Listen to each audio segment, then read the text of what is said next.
Homiletics magazine suggested that these fruits of the Spirit could be called passion fruits. And so I had to read up a little bit about passion fruit. The passion fruit is so called because it's one of many species of passion flower. The English translation of the Latin genus Passiflora, did you know, in around the year 1700, the name was given by Brazilian missionaries. They as an educational tool while they were trying to share Christ with the indigenous people.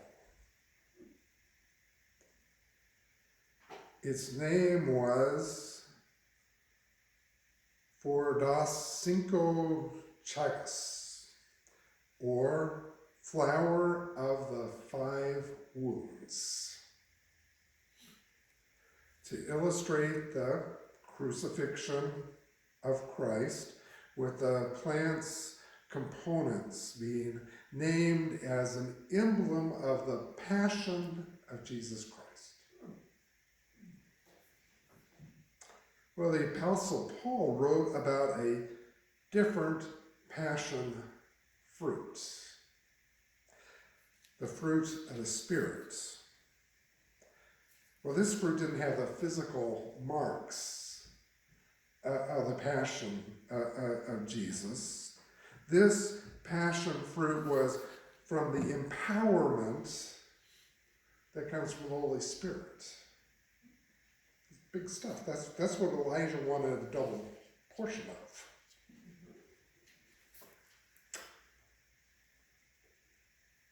In his book, The Cost of Discipleship. Now, this is a great book of our Christian library.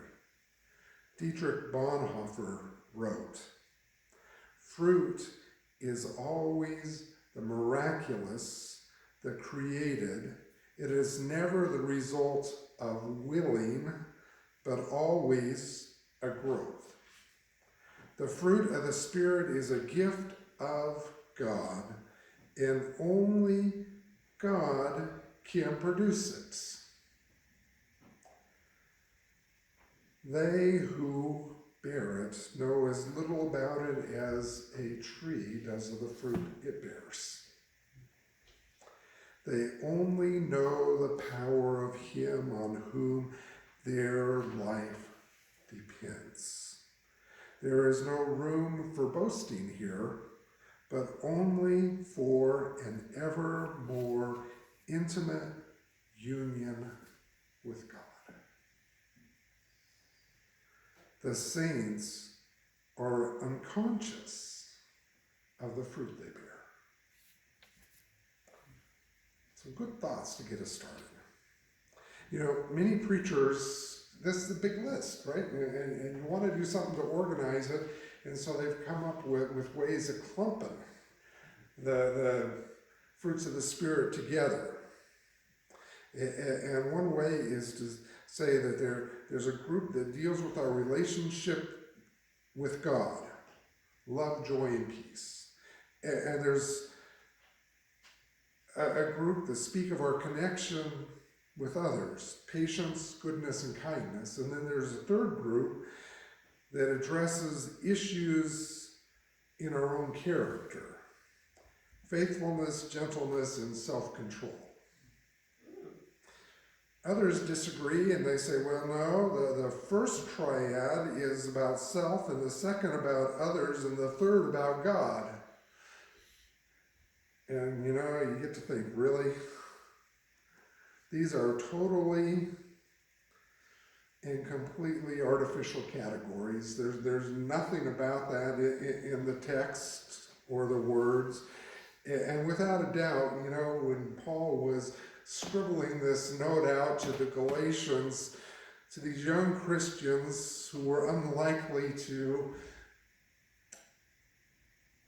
get anything from these fine literary nuances of how Paul structured his letters.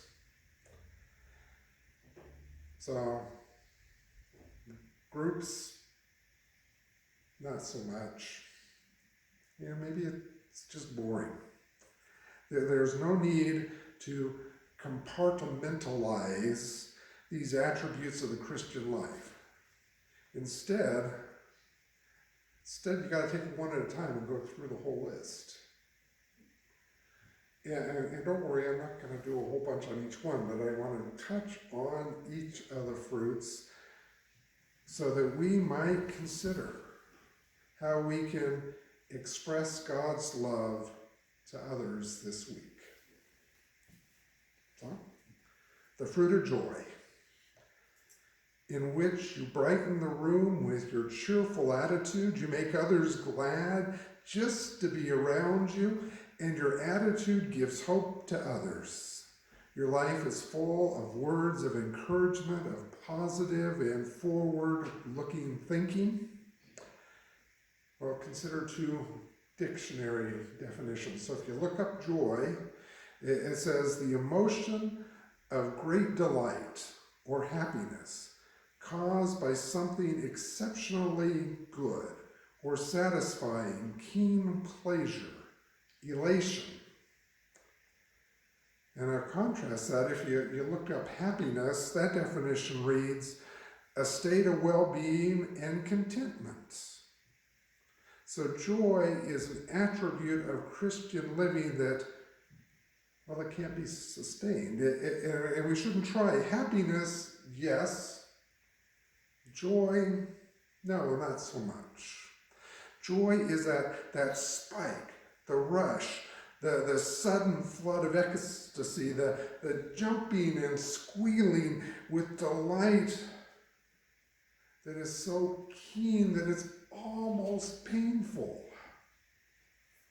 That's joy.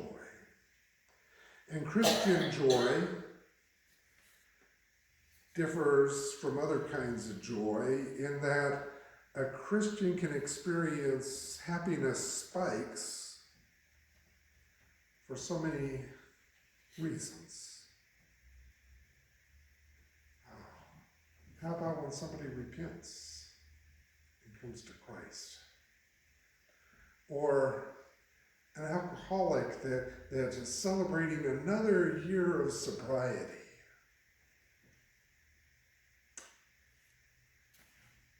When given the opportunity to serve someone else, when someone has an astounding success, when others are honored in their place, and when we get that opportunity to pray for somebody who is really, really in need. And you know, this all don't come from what we do. It comes from the Holy Spirit. When we experience this kind of joy, it comes from God. And it looks a lot like what Jesus was referring to when he said to his disciples, I have said these things to you so that my joy may be in you and that your joy may be complete. It's John 15:11. The fruit of peace, in which your manner is welcoming and embracing, nothing remotely hostile or angry, employing gestures that identify you as a person of goodwill. Others see you as a person whose waters are still and whose inner life is utterly without conflict. The attribute of the Holy Spirit speaks to one's inner satisfaction, contentment, and serenity. Like joy, peace is a quality that Jesus expressly gave to his disciples. Jesus didn't say, my patience I give you, No, he said, peace I leave with you, my peace I give to you. And why is that so big a deal? You look around lately? Because peace is difficult with social media. And all of the shouting and shrieking, living in a world of litigation and agitation and a culture of complaining and confrontation. It's hard to experience inner satisfaction, contentment, and serenity if you're going to be of the world. It's not natural. It comes from God by the Holy Spirit. When we're living in the Spirit and not what the Apostle Paul calls the flesh or the sinful nature, we are blessed with qualities we never thought we could possess. And possessing them allows us to share them with others. The fruit of patience. A willingness to let others work and move at their own pace, according to their skill and interest. Paul's word choice here is one that means to be far away from anger. Isn't that a good way to translate? Far away from anger. A patient person is one who is able in almost a stoic way to remove herself from irritation and anger and to instead allow circumstances to evolve and move along. Bishop Fulton Sheen notes that patience is power. Patience might look like inaction. Instead, the power of patience is to let the timing of one's actions, so that patience waits for the right time to act, and to act in the right way, and in the right principles. The next fruits are kindness and goodness. Some of you probably learned it as generosity, because some translations will use that word. But for today, we're going to use the translation goodness, in which we show to others an innate sense of fairness, a life marked by the highest moral and ethical standards, in which touches others with actions reflecting this disposition. We need to look at these attributes together in order to grasp their meaning.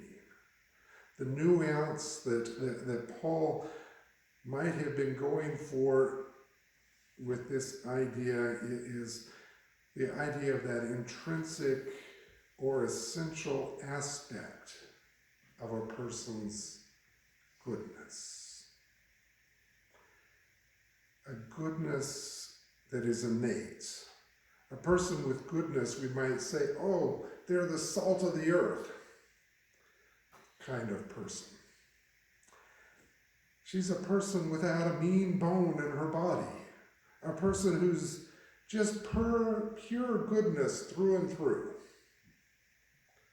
So goodness is a condition, a state, a quality, a state of being.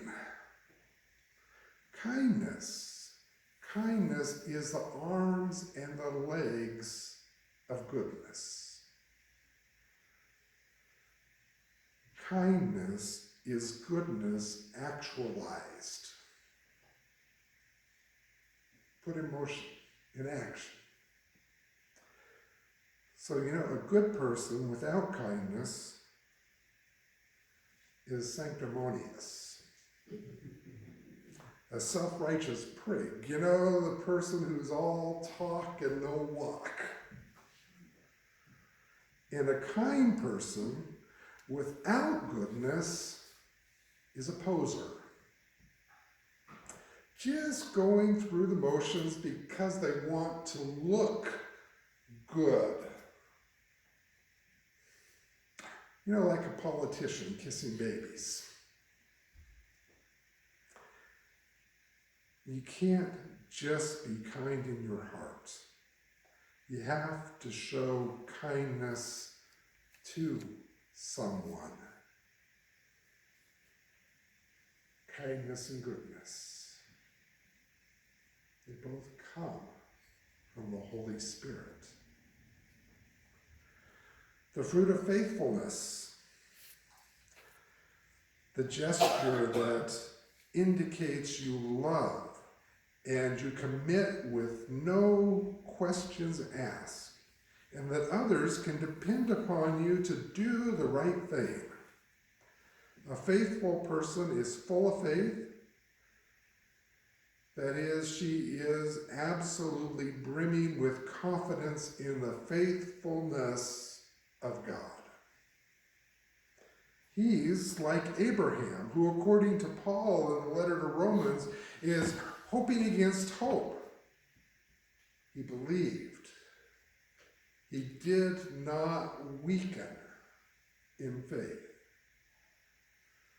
A person demonstrates this quality contrast easily with those who are wavering and doubting, who don't know their own mind.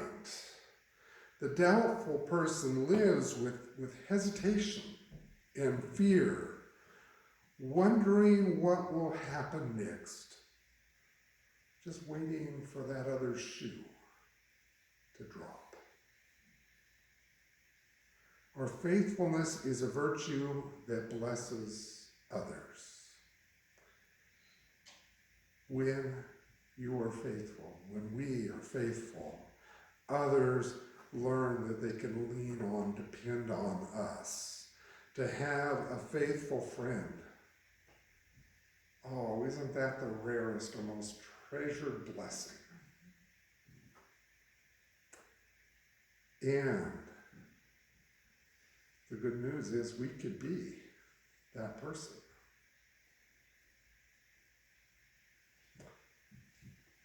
The fruit of gentleness, with which we empathize and put ourselves in someone else's position. Treat them as we would like to be treated. Wait a minute. There's that golden rule again. Gentleness is the absence of aggression or physical, psychological, or emotional abuse. Gentleness is the absence of self-promotion. Gentleness is goodness and kindness with gloves on. Gentleness is a soft word and an understanding heart. Gentleness understands the concept of age appropriateness, allowing people to mature and make choices on their own. Gentleness is the absence of judgmental negativism and private slandering and gossiping. Paul emphasizes this only a few verses later in the writing to Galatians. He wrote, "My friends, if anyone is detected in a transgression, you have to receive the Spirit to restore such a one in the spirit of gentleness." Gentleness is a daily life virtue.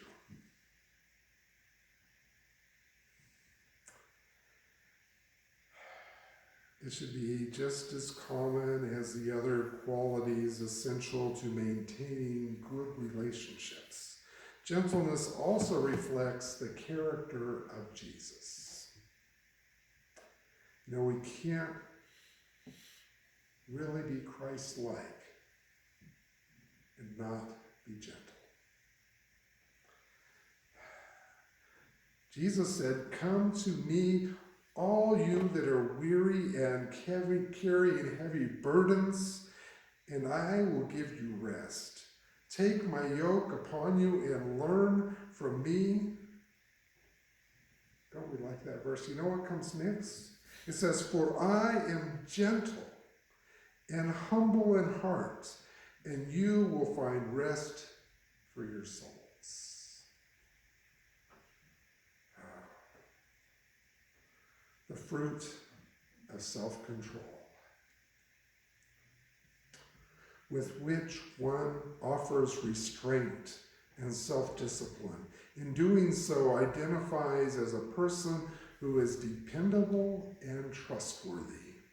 This person is seldom out of control, is always the master of his or her emotions and habits, and not given to excess. When others are falling apart at the seams, someone with self-control is considered a harbor in the tempest, a rock, a refuge. This person does not always need to be right, does not always need to have the last word, does not always need to have what the heart desires right now. This person knows how to wait. This person knows how to control the tongue and often measured responses. This person knows how to manage emotions, set boundaries, establish goals and objectives. This is a person who won't embarrass you. Oh, there's one more fruit, the fruit of love. You know, Paul listed it first, but maybe it's best to leave it to last, because love is the fruit that kind of covers and includes all the others. The Greek word is agape. You don't have love if you're impatient, joyless, undisciplined, and proud. How could love coexist with any of those base and banal qualities? It's no accident that when we equate this kind of love with the love necessary to make a marriage work, you know, the Apostle Paul was not writing about married love in 1 Corinthians 13, the love chapter. But isn't that the time we hear it and ponder it and renew it when we're at a wedding?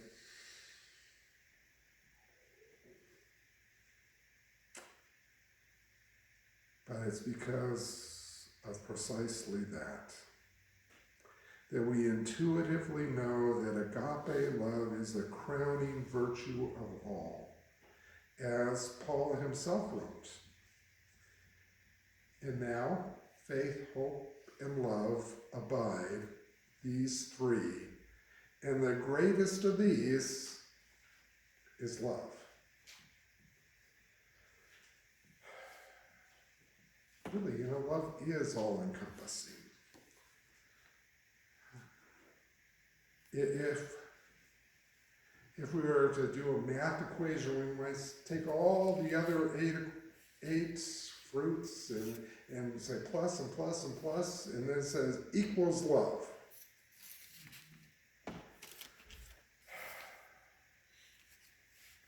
There we go. 9 fruits of the Spirit.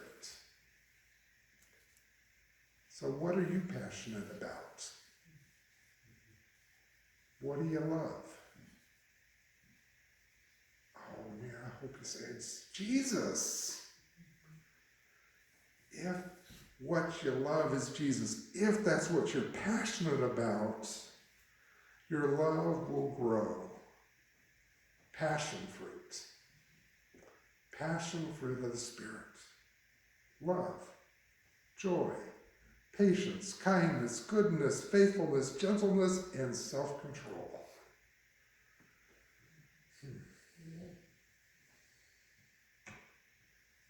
We don't bring it. Let's just be open to the Holy Spirit and let the Holy Spirit bring a harvest of fruit in us. Amen.